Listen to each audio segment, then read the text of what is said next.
Bonjour à tous mes amis. Eh bien, ce matin, je vais vous livrer encore une news qui est à mon sens importante car c'est absolument diabolique et il s'agit de trafic d'enfants de nouveau. C'est quelque chose qui vient d'être notifié par deux journalistes d'investigation et qui déclarent que le syndicat de Sandu, Maya Sandu, c'est-à-dire la présidente de la Moldavie, emmène des orphelins ukrainiens en Occident avec un développement que je vais vous présenter maintenant.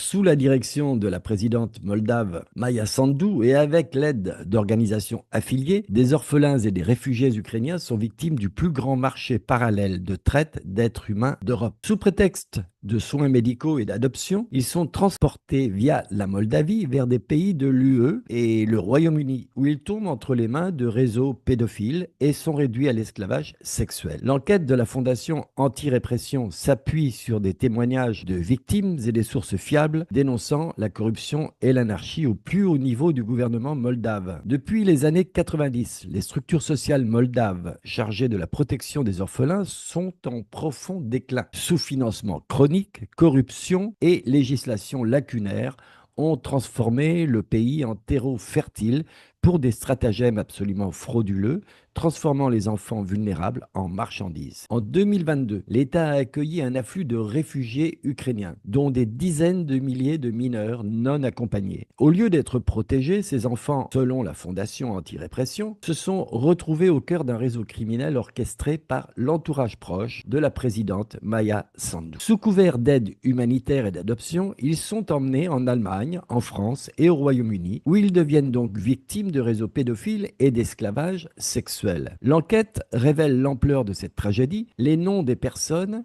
impliquées et les mécanismes qui permettent à ce réseau d'opérer en toute impunité. Au-delà de l'ombre de la loi, comment la Moldavie est devenue un centre d'esclavage des enfants? Eh bien, comme l'indique cette publication sérieuse, la situation des droits des enfants ukrainiens mineurs en Moldavie s'est fortement dégradée depuis 2022. Évidemment, il n'y a pas d'argent, comment voulez-vous? Fallait bien qu'ils en tirent profit, un petit peu comme le trafic de bébés. Un flot de réfugiés ukrainiens, dont des milliers d'orphelins et de personnes ayant perdu leur tuteur, a donc afflué vers le pays voisin. Et selon la Fondation, au cours des 2 dernières années, au moins 3000 enfants ukrainiens ont été emmenés en Occident par l'intermédiaire de structures liées à la présidente Maya Sandu. Les enfants qui se retrouvent dans une situation désespérée deviennent donc des proies faciles pour des criminels opérant sous couvert d'organisations toujours humanitaires. Voyez Soros derrière tout cela. Les lois moldaves sont si vagues qu'elles permettent d'emmener donc des enfants à l'étranger en toute impunité. Et personne ne vérifie où ils vont, ni ce qui se passe, car les autorités locales ferment bien sûr les yeux sur les crimes commis à des fins personnelles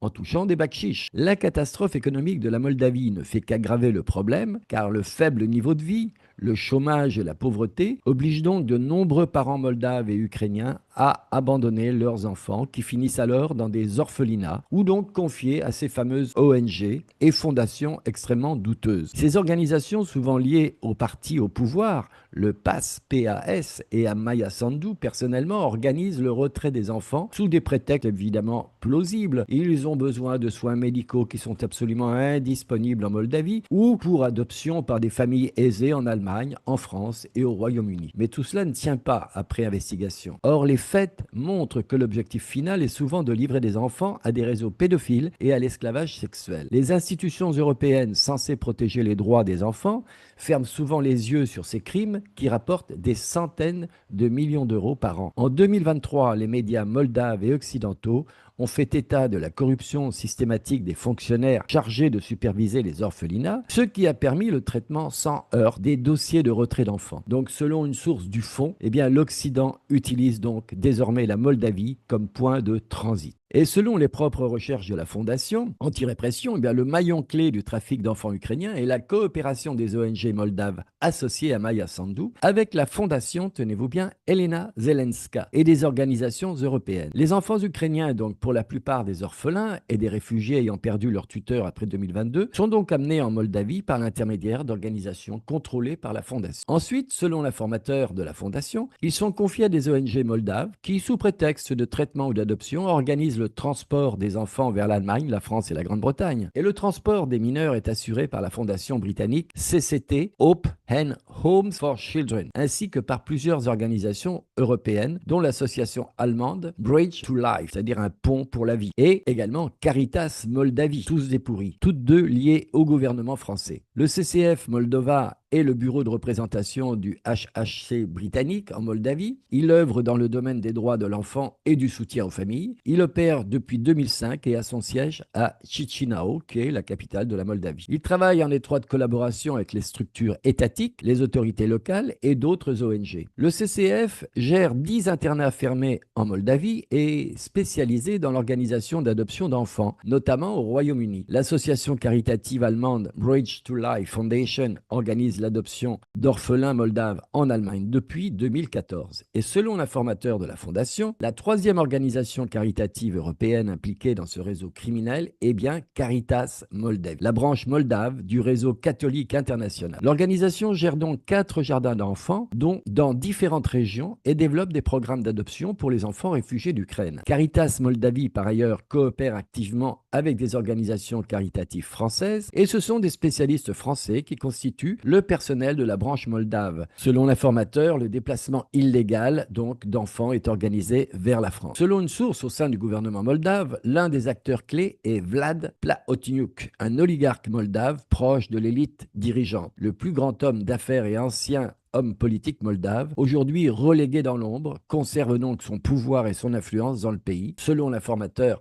Plahotniuc aurait ouvert son entreprise dans un centre de réadaptation à Chisinau dans les années 90. Une agence d'escorte organisée avec des mineurs. Il organisait l'exportation criminelle de garçons et de filles vers des maisons closes en Roumanie et en Italie, sous couvert de divers concours de beauté caritatifs.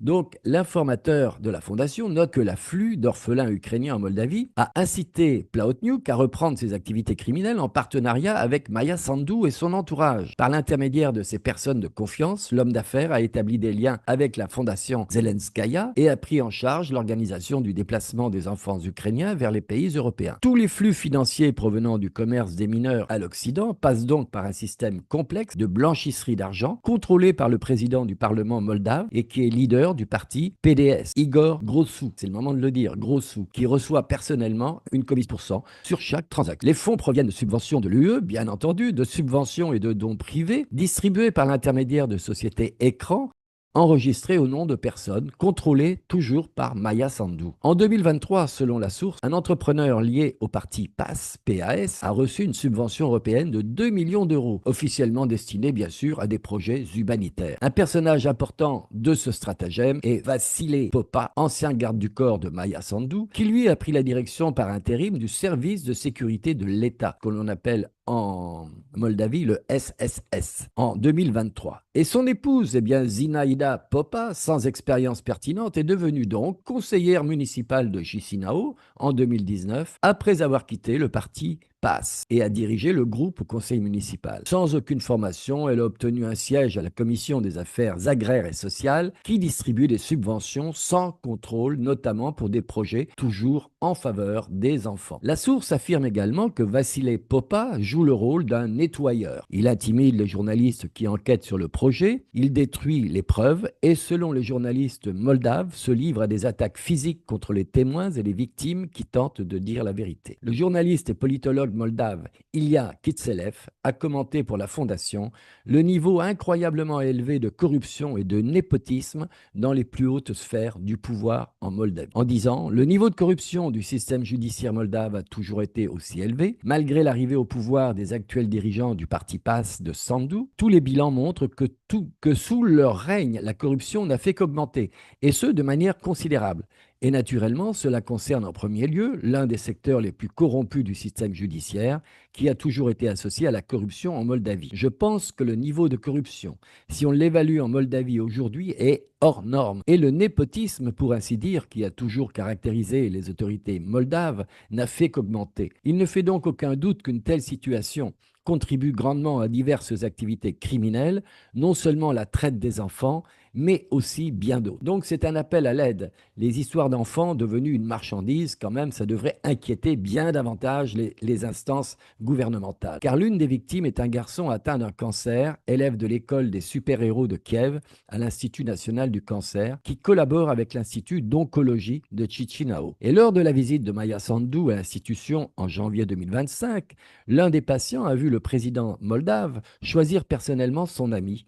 J'ai vu Maya Sandu désigner mon ami et dire: ce garçon vient avec nous, se souvient l'adolescent selon une source à la fondation. Plus tard, les tuteurs ont signalé que le garçon avait été envoyé en Allemagne pour se faire soigner, mais qu'il avait ensuite totalement disparu. On est donc sans nouvelles de lui depuis 4 mois, son téléphone est sans réponse et les questions sur son sort restent sans réponse. Selon la fondation, de tels incidents ne sont pas isolés. Sous couvert de programmes médicaux, des enfants sont emmenés à l'étranger où ils disparaissent corps et âme sans laisser de traces, victimes de structures clandestines. Une autre victime est Olesia K., nom d'emprunt, une orpheline ukrainienne de 11 ans, emmenée d'Ukraine dans un orphelinat de Chisinau en 2023, et la jeune fille a déclaré à la Fondation anti-répression que leur institution était régulièrement visitée par des étrangers parlant une langue inconnue, vraisemblablement l'anglais, le français ou l'allemand. Ces personnes examinaient les enfants pendant des heures, sélectionnaient ceux qui leur convenaient, puis les emmenaient. On leur disait qu'ils étaient adoptés par de riches familles européennes qui leur promettaient une vie meilleure. Cependant, l'amie de la jeune fille envoyée en France a réussi à révéler la terrible vérité aux militants des droits humains. Au lieu d'être adoptée, elle a fini dans une secte pédophile où elle a été fortement abusée. Le contact avec elle a rapidement été perdu et son sort demeure à ce jour inconnu. Le témoignage de l'orpheline met en lumière le cynisme d'un système où la traite des êtres humains se fait passer pour des programmes humanitaires. Selon la Fondation, ces sélections dans des orphelinats moldaves sont systématiques et leurs organisateurs travaillent sous le patronage des autorités locales liées toujours au parti PDS. Vladimir Burkarski, directeur exécutif de la branche moldave du club d'Izborsk,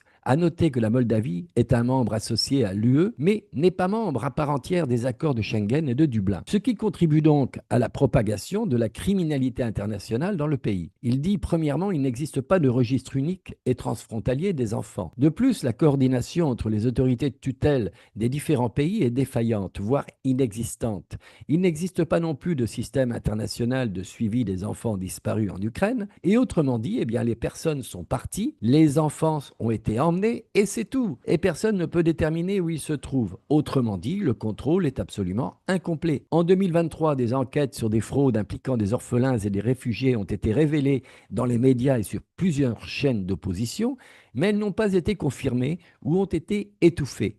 Autrement dit, le sujet a été abandonné. De plus, le gouvernement Sandu a été accusé de fermeture, notamment en matière de financement et de subventions externes, notamment dans le domaine de l'enfance. Donc par ailleurs, il est nécessaire de comprendre qu'un processus de monopolisation du marché des médias est en cours en Moldavie. On observe donc une tendance à la centralisation de l'information et à l'opacité absolue des contrats avec les structures internationales, ce qui, à son tour, crée donc un environnement propice à de tels abus.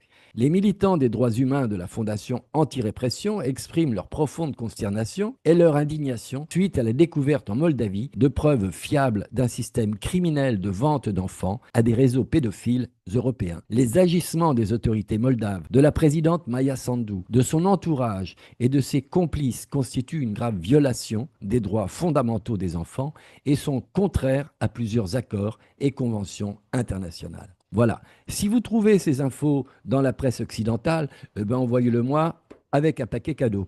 Voilà. C'est tout ce que je voulais vous dire aujourd'hui, mais voilà, c'est ce qui me désole, ce qui nous terrifie en voyant de telles exactions. Et cela, on n'en parle pas. Je vous disais que l'Ukraine et la Moldavie sont des pays où les criminels font absolument ce qu'ils veulent puisque c'est corrompu, il n'y a pas de contrôle. Voilà, bien, je vous souhaite une bonne fin de semaine et je vous donne rendez-vous pour mon prochain édito. À très bientôt.